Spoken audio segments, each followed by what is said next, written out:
පොළවෙන් මතුවුණු මුර්ගයා. තවත් මුර්ගෙක් පොළවෙන් නැගී එනවා දුටිමි. බැටළු පැටවෙකුට මෙන් අන් දෙකක් ඌට තිබුණේය. ඌ මා සර්පයෙකු මෙන් කතා කළේය.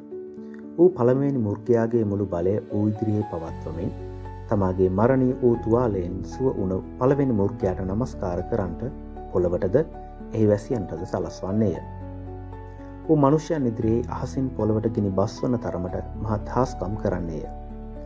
කඩු පහර ලැබත් ජීවත් වූ මුර්ගයාට රූපයක් සාදන්ට ඕනෑයයි පොළවේ වැසියන්ට කියමින් මුර්ගයා ඉදිරියේ කරන්නට ලැබුණු හාස්කම් කරන කොටගෙන ඌ පොළවේ වැසියන් මුලා කරන්නේය.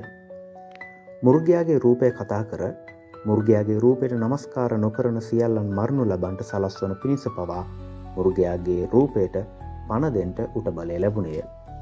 තවද ලොකු කුඩා පොහොසත් දිලිඳු දාස නිර්දාස යන සියල්ලන්ට තමුන්ගේ දකුණතේ හෝ නළලේ හෝ සලකුණක් ලබන්ටත් ඒ සලකුණ වන මුර්ගයාගේ නාමය හෝ උගේ නාමයේ ගණන හෝ ඇත්තාට මිස අන් කිසිවෙකුට මිලයට ගන්ටවත් විකුණන්ටවත් නොපුළුවන් වන හැටියටත් සලස්වන්නේය.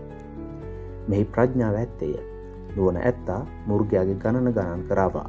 මක් නිසාද ඒක මනුෂ්‍යයෙකුගේ ගණනක්ය. උගේ ගණනද 866ක්ය.